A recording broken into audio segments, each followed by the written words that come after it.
Hello, Shalom. This is day 5 of the Daily Bread. We'll be reading Genesis 6:9 to the end, so we'll be finishing out Genesis 6. We're reading Joshua 8, Psalm 7, Proverbs 5, and a big one, Matthew 5. That's the Sermon on the Mount. All right. Genesis 6:9. This is the genealogy of Noah. Noah was a righteous man, perfect in his generations.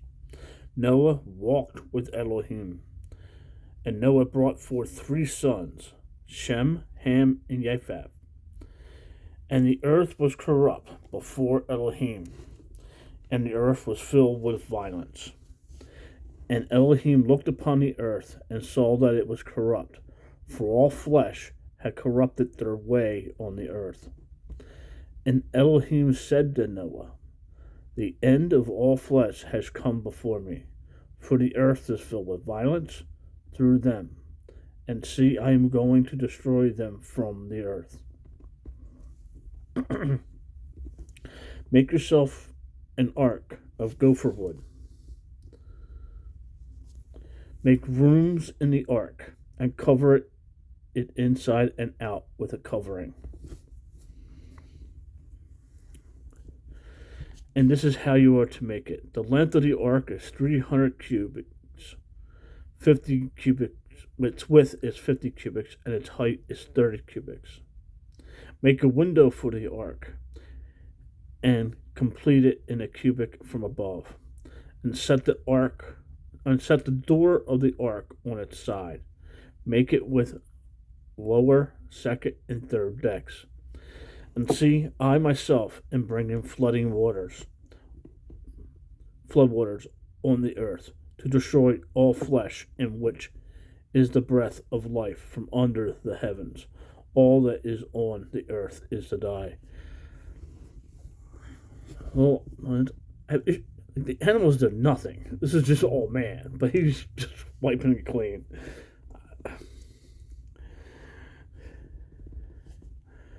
And I shall establish my covenant with you, and you shall come into the ark, you, your sons, your wife, and your sons' wives with you. In all the living of all the flesh, 2 of each you are to bring into the ark, to keep them alive with you, a male and a female, of the birds after their kind, of the cattle after their kind, and all the creeping creatures of their kind. 2 of each are to come to you to keep them alive.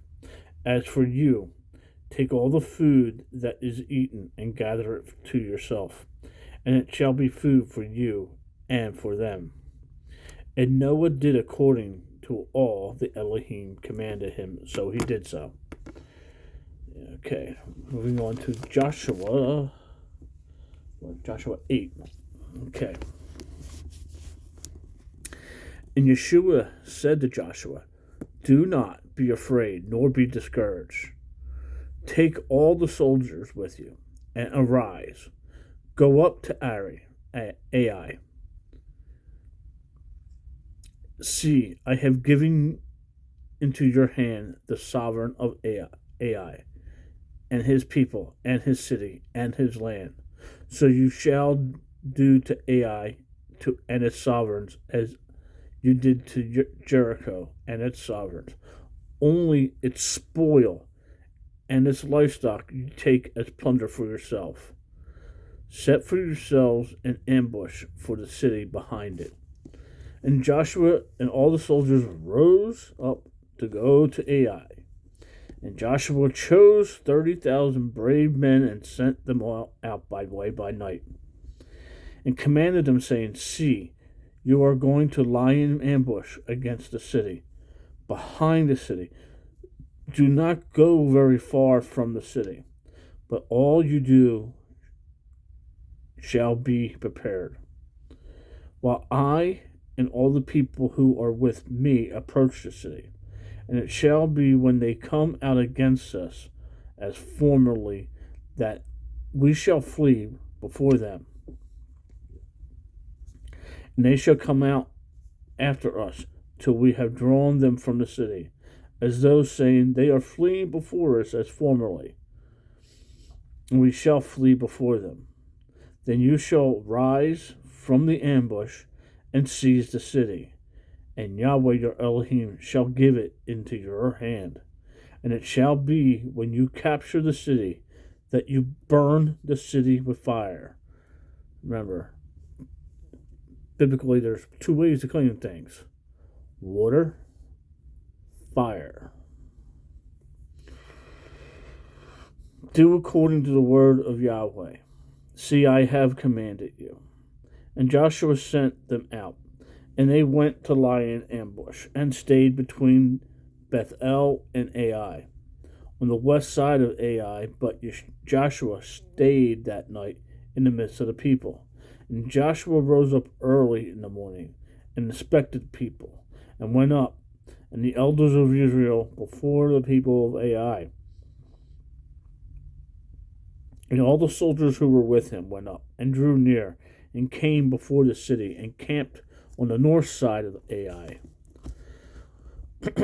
With the valley between them and Ai, he took about 5,000 men, and set them in ambush between Bethel and Ai, on the west side of the city. So they stationed the people, all the army that was on the north of the city, and its rear guard on the west of the city. And Joshua went that night into the midst of the valley. And it came to be, when the sovereign of Ai saw it, that the men of the city hastened and rose early and went out against Israel to battle, he and all his appointed at the appointed place before the desert plain. But he did not know that there was an ambush against him behind the city. And Joshua and all Israel let themselves be beaten before them, and fled by the way of the wilderness. And all the people who were in Ai were called together to pursue them. And they pursued Joshua, and were drawn away from the city. So there was not a man left in Ai or Bethel who did not go out against Israel. And they left the city open and pursued Israel. And Yahweh said to Joshua, stretch out the spear that is in your right hand toward Ai, for I give it into your hand. Kind of with Moses and a rod parting the Red Sea.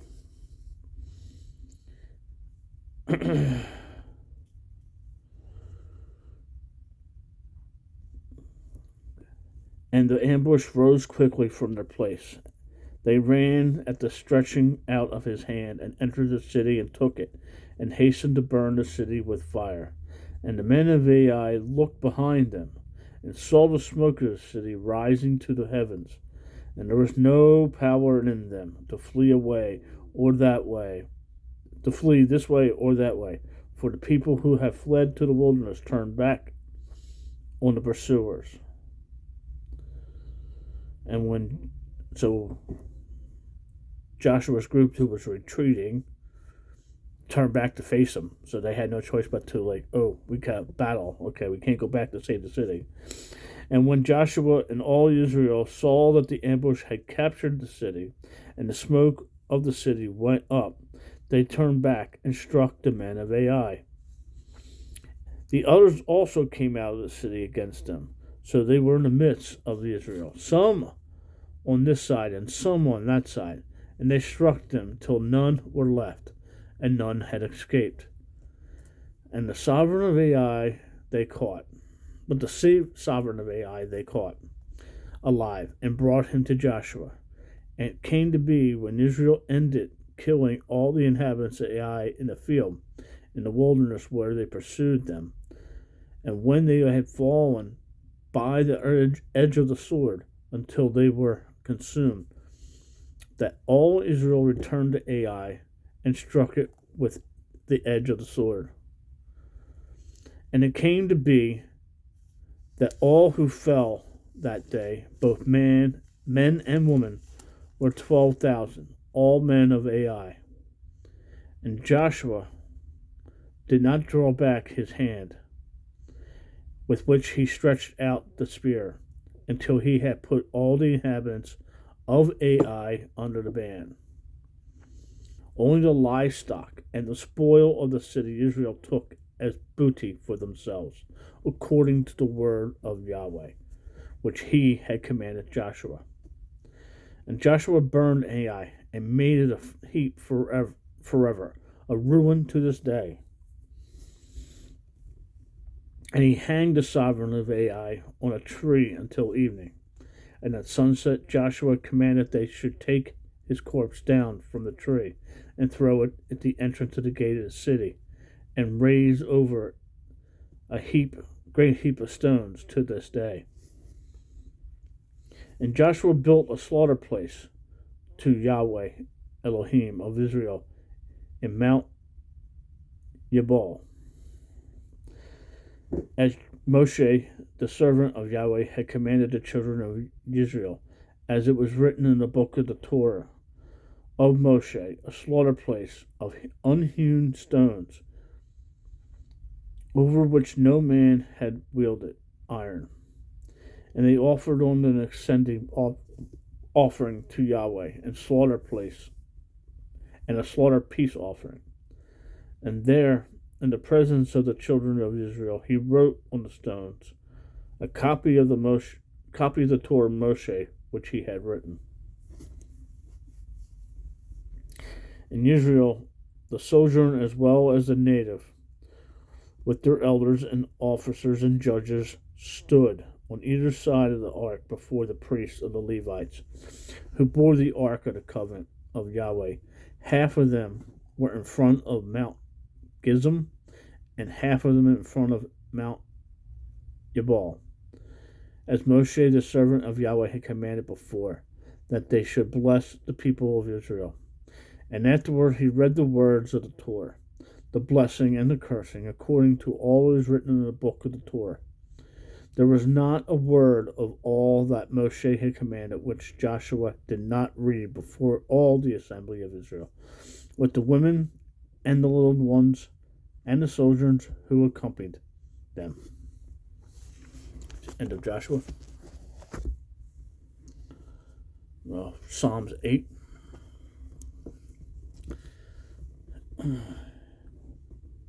O Yahweh, our Master, how excellent is your name in all the earth.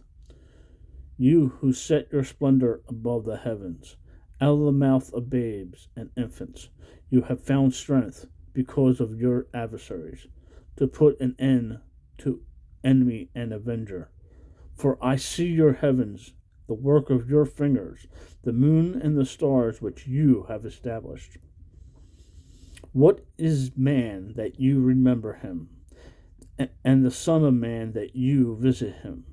Yet you have made him a little less than Elohim, and crowned him with esteem and splendor. You made him rule over the works of your hands. You have put all under his feet, all sheep and oxen, and also the beasts of the field, the birds of the heavens, and the fish of the sea, passing through the paths of the sea. O Yahweh, our Master, how excellent is your name in all the earth. Now, Proverbs 5. My son, listen to my wisdom. Incline your ear to my understanding, so as to watch over discretion, and your lips guard knowledge. For the lips of a strange woman drip honey, and her mouth is smoother than oil. But in the end she is bitter wormwood, sharp as a two-edged sword. Her feet go down to death, her steps lay hold of Sheol.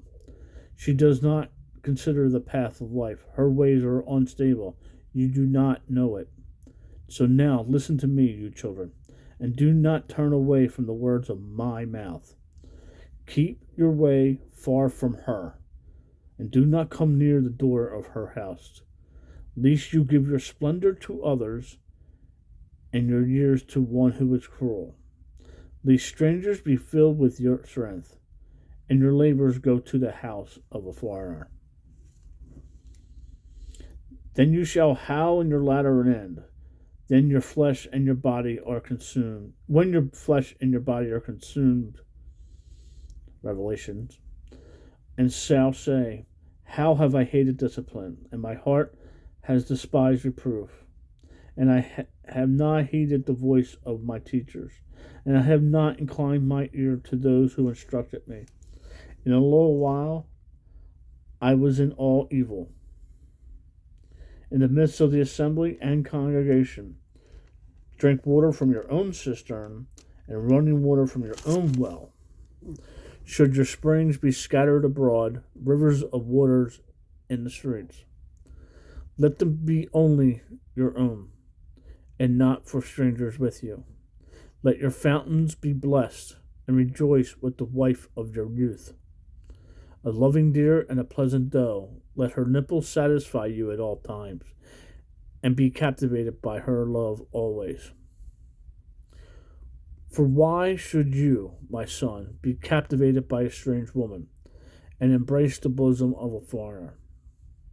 For the way of man, for the ways of men are before the eyes of Yahweh, and he considers all his paths.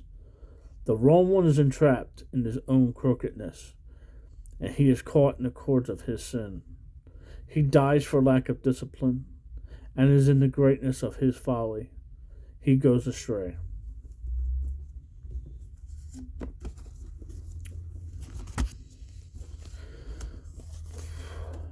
Matthew 5.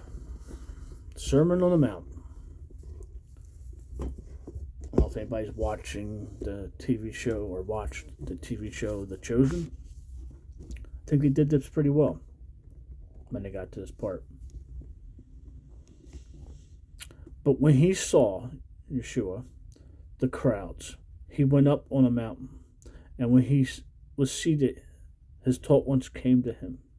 And having opened his mouth, he was teaching them, saying, Blessed are the poor in spirit, because theirs is the reign of the heavens.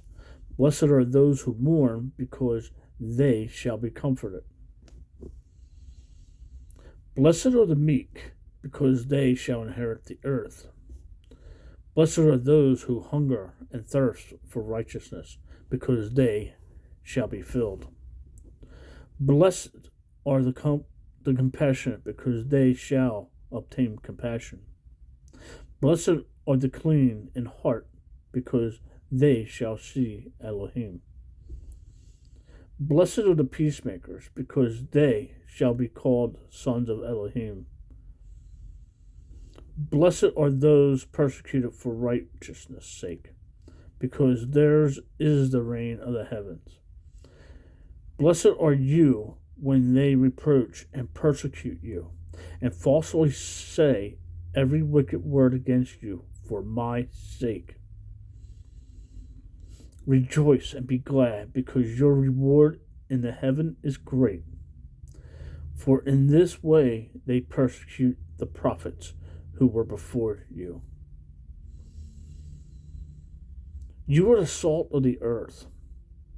But if the salt becomes tasteless, how shall it be seasoned? For it is no longer of any use, but to be thrown out and to be trodden down by men. You are the light of the world. It is impossible for a city to be hidden on a mountain.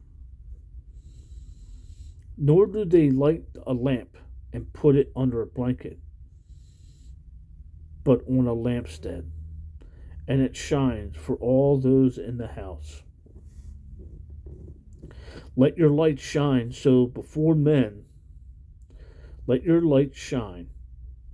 Let your light so shine before men, so that they see your good works and praise your Father who is in the heavens.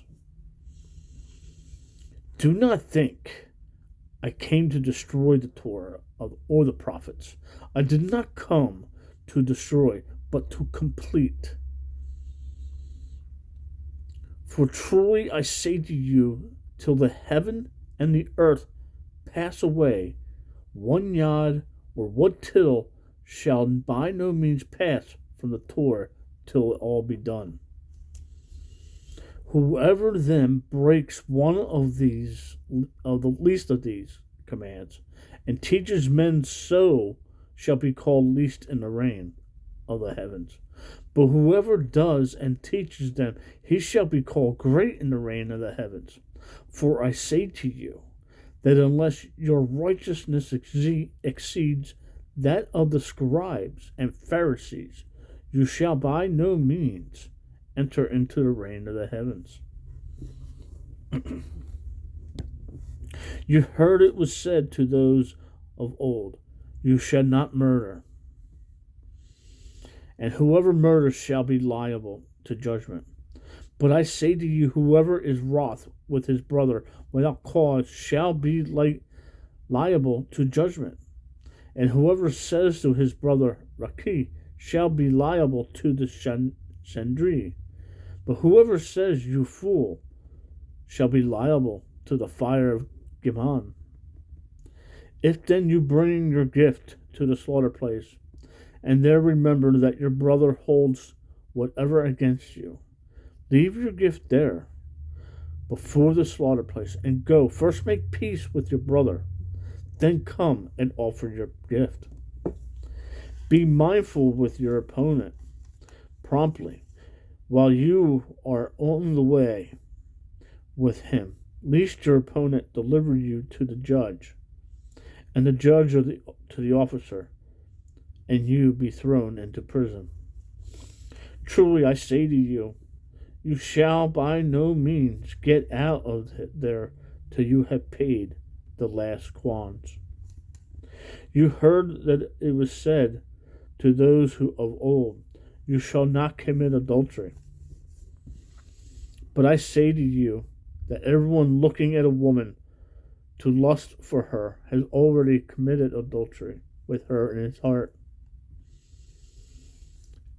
And if your right eye causes you to stumble, pluck it out and throw it away from you.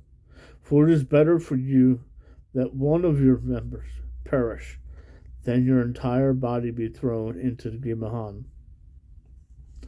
And if your right hand causes you to stumble, cut it off and throw it away from you. For it is better that one of your members perish than your entire body be thrown into Gehenna. And it has been said, whoever puts away his wife, let him give her a certificate of divorce. But I say to you that whoever puts away his wife, except for the matter of whoring, makes her commit adultery, and whoever marries a woman who has been put away commits adultery. Again, you heard that it was said to those of old, you shall not swear falsely, but shall perform your oaths to Yahweh. But I say to you, do not swear vainly at all, neither by the heaven, because it is Elohim's throne, nor by the earth, for it is his footstool, nor by Jerusalem, for it is the city of the great sovereign. Nor swear by your head, because you are not able to make one hair white or black. But let your word, yes, be yes, and your no be no. And what goes beyond these is from the wicked ones. You heard that it is said, an eye for an eye and tooth for a tooth. But I say to you, do not resist the wicked. But whoever slaps you on your right cheek, turn the other cheek to him also. And he also who wishes to sue you and take away your inner garment, let him have your outer garment as well. And whoever compels you to go 1 mile, go with him 2. Give him who asks of you, and from him who wishes to borrow from you, do not turn away. You heard that it was said, you shall love your neighbor and hate your enemy. But I say to you, love your enemies. Bless those cursing you. Do good to those hating you, and pray for those insulting you and persecuting you, so that you become sons of your Father in the heavens, because he makes his sun rise on the wicked. Sun, S-U-N, not S-O-N. Rise on the wicked and on the good, and sends rain on the righteous and on the unrighteous. For if you love those loving you, what reward have you? Are the tax collectors not doing the same too? And if you greet your brothers only, what do you do more than others? Are the tax collectors not doing so too? Therefore be perfect, as your Father in the heavens is perfect. The end of Matthew 5. Shalom. Make it a great day. Read your Bible.